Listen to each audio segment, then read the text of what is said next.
CES 2023 está bombando, começou o ano aqui já pegando fogo com Nvidia, AMD e Intel trazendo as suas novidades que irão rolar ao longo do ano. Já trouxe para vocês o vídeo da Nvidia, onde ela apresentou, por exemplo, a RTX 4070 Ti, que já saiu review no canal, se você não assistiu está aparecendo aqui. Trouxeram outras novidades, confiram lá nos vídeos caso vocês queiram. E hoje eu vou falar sobre as novidades da AMD. E olha, a AMD provavelmente trouxe a maior apresentação do evento, né? Afinal ela tem CPUs, placas de vídeo, enfim, então tem muita coisa que foi apresentada. Eu vou fazer hoje um breve resumo dessa apresentação para vocês, tá certo?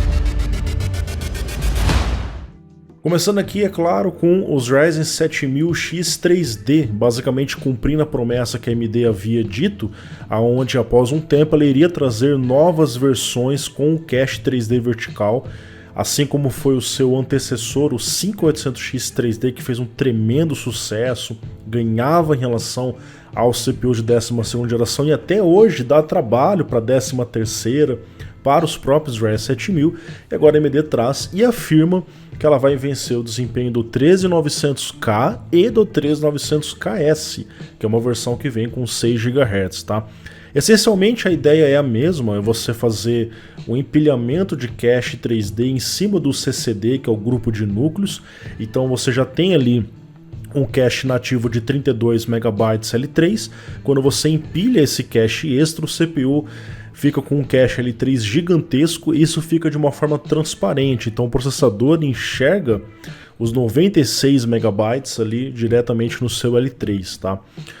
Agora tem uma diferença, porque na geração passada teve ali só o 5800X 3D, a AMD falava assim, olha cara, ganho de cache é mais para jogos, né? A gente viu isso na prática, tanto é que o 5800X 3D perdia para o 5800X normal em produtividade. Mas agora mudou, agora não tem mais só o Ryzen 7 com cache 3D vertical, mas você tem também o 7950X, ou seja, CPUs de 16 núcleos, e também o 7900X convencional. Todos eles trazem essa versão com cache, com a exceção do Ryzen 5. Então você vê que, curiosamente, lá falava-se muito no ganho para jogos, mas o Ryzen 5, que em tese é um CPU que é mais interessante para jogos, custo-benefício melhor, acabou vindo sem essa função do cache, tá? Então, em resumo, aqui nós temos o Ryzen 7 7800X 3D, vocês observam que ele tem um TDP de 120 watts, um clock boost um pouco menor que o 7700X, possivelmente por conta da temperatura do 3D V-Cache. A gente viu isso acontecendo no 5800X 3D, que também tinha um clock menor, mas clock não é tudo, é um CPU que você vai ter um ganho de performance por conta desse cache monstruoso, cara, 104 MB de cache, mantendo o 8/16. Nós temos aqui o 7950X, que aí já vem estrondosamente lá 5.7 GHz de boost, se eu não me engano é o mesmo boost do 7950X, mantendo 16/32, 144 MB de cache. E o 7900X, também 12/24, com clock alto, 5.6 e 140 MB de cache, todos com 120 watts de TDP, disponibilidade em fevereiro de 2023. Agora uma coisa que chama atenção, pessoal, se você observar a relação de cache, observe que o 7800X 3D tem 104, né? O 7900X 3D só tem 140, não que seja 140 seja pouco, mas proporcionalmente aqui nós temos 2 CCDs e aqui nós temos um CCD. Então, em tese, o 7900X 3D e o 7950X 3D deveriam ter mais de 200 MB de cache. O que aconteceu aqui? TechPowerUp levanta uma teoria que já foi até comprovada pela AMD. Rapidamente eu já mostro isso para vocês, tá? Aqui nós temos os ganhos de performance que a AMD fala. Ó, você vê que, cara, o 5800X 3D já era um CPU campeão em jogos, cara. E aqui eles estão fazendo testes aonde em Full HD, né, que é até um cenário não sei se é realista, mas para esse tipo de jogo talvez sim, ganho de até 30%. CSGO 23%. CSGO já tá rodando bem demais aí, né? Não precisa tanto CPU assim. Enfim, só lembrando para vocês que as placas-mãe a M5 vão receber o update de BIOS, você vai conseguir usar normalmente só fazendo uma atualização. Agora, essa questão do cache, pessoal, o que aconteceu, tá? Ocorre que a AMD ela fez um empilhamento só em um CCD. Ela mostra essa imagem aqui, tá vendo aqui, ó, o cache 3D vertical é esse bloquinho aqui. E não em cima dos dois CCDs. O motivo ainda é incerto, talvez temperatura, talvez custos, não sei. Mas existe um fato. Todos esses CPUs não têm dois CCDs com cache, sim apenas um. No caso, o 7800X, ele já usa apenas um CCD. O outro está desabilitado. Agora, no caso do Ryzen 9, ambos, você vai ter núcleos que não vão ter essa porção de cache extra e núcleos que terão esse cache extra. Como isso vai funcionar na prática é incerto. Provavelmente a AMD vai fazer um ajuste no seu agendador de tarefas, onde quando você executar jogos, eles vão executar prioritariamente dentro dos CCDs. Então os 8 primeiros núcleos que acessam o cache vão estar em ação, e na parte de produtividade eles vão habilitar os 2.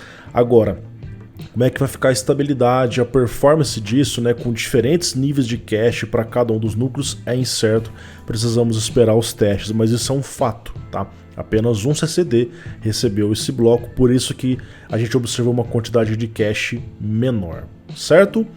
Temos também aqui, pessoal, os CPUs para portáteis, tanto da linha high-end, intermediária, quanto a linha de entrada.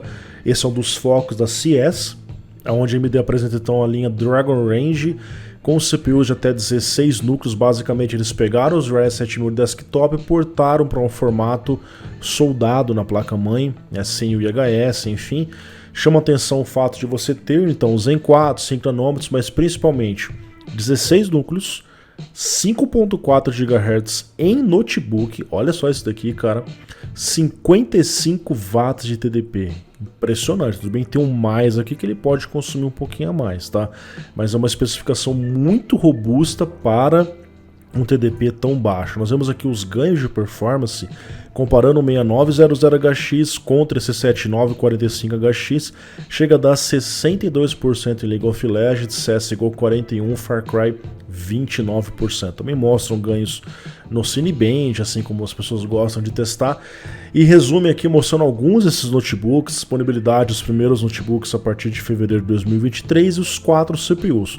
Um Ryzen 5, um Ryzen 7, 2 Ryzen 9. Então você vai ter CPU de 6/12, 8/16, 12/24 e 16/32. Basicamente as mesmas contagens, todos com clock boost acima de 5 GHz, TDP que varia de 45 a 75 watts, que é uma coisa sim impressionante para a quantidade de núcleos que aqui é oferecido. Eles falam aqui em relação ao Core i9 12900HX Alder Lake, aonde esse 7945HX pode oferecer entre 24 a 169% mais performance multithread. Isso porque ele tem mais núcleos, enfim, e isso faz uma diferença aqui, tá certo? Aí você tem aqui a linha Phoenix Point, onde você tem esse englobamento dos segmentos U, P e o H, tá?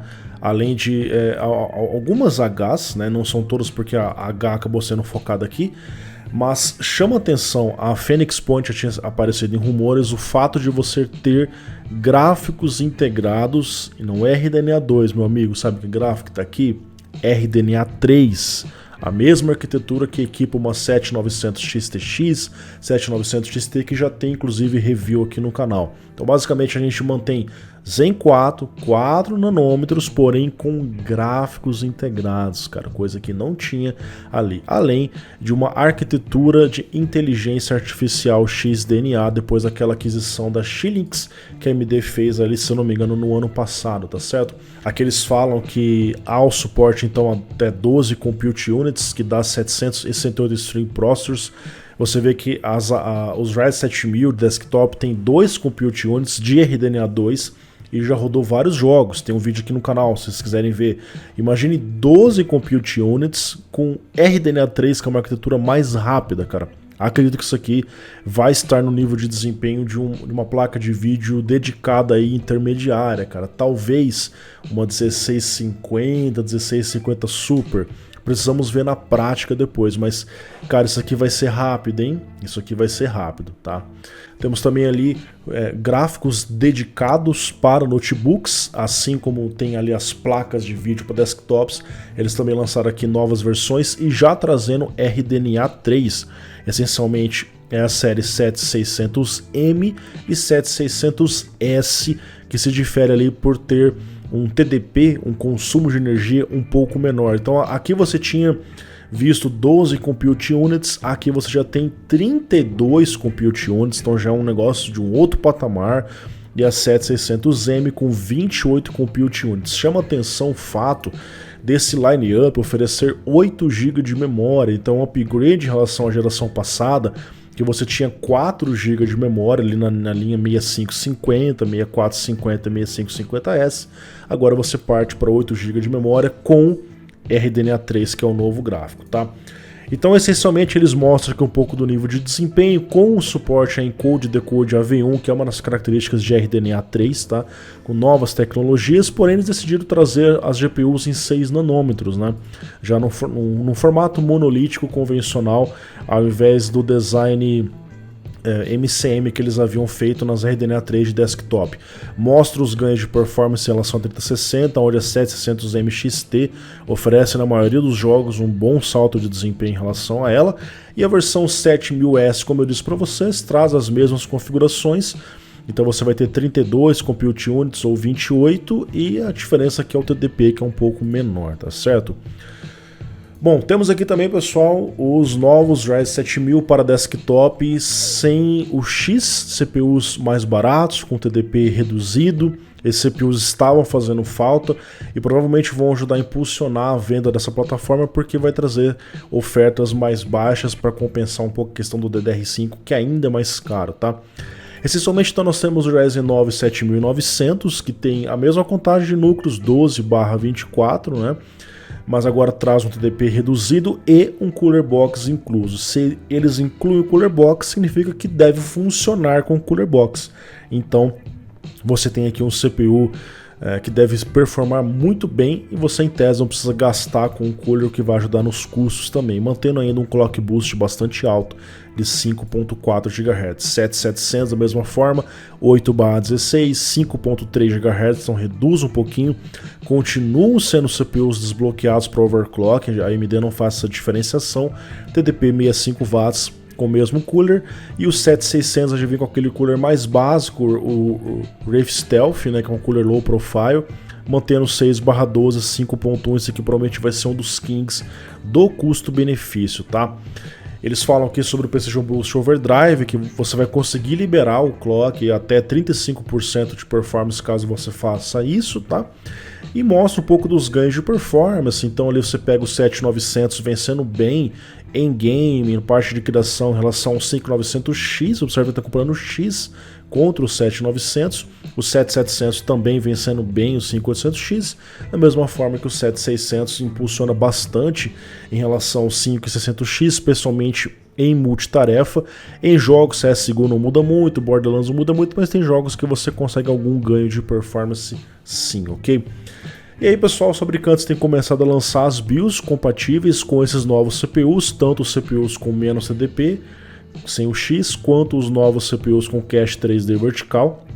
E aqui você já tem na BIOS aquela configuração tipo Eco Mode, você pode configurar o nível de TDP que você quer trabalhar e automaticamente ele configura os ajustes de PPT, EDC e EDC, que é o nível de potência e corrente do VRM, tá? Essa é uma função legal para que você possa configurar, por exemplo, um 7700X no nível de um 7700. Então você vem aqui e meio que faz esse downgrade em nome de ter uma temperatura menor. Pessoal, basicamente é isso, espero que vocês tenham gostado. Eu convido vocês a entrarem no nosso grupo de promoções aqui no Telegram, onde diariamente temos desenvolvido aqui uma série de ofertas e promoções do AliExpress, da Terabyte, da Amazon, temos Magazine Luiza e outras lojas que estão pouco a pouco entrando por aqui, tá? Então eu vou deixar na descrição esse grupo que é o Promoções de Hardware do Pepe. Temos também o nosso grupo secundário de smartphones eletrônicos, tá? Então você tem televisões, smartphones, produtos para casa inteligente, até, enfim, coisas mais variadas para que você também possa estar acompanhando aí. Muito obrigado pela audiência, um grande abraço, até o próximo vídeo, tchau, tchau.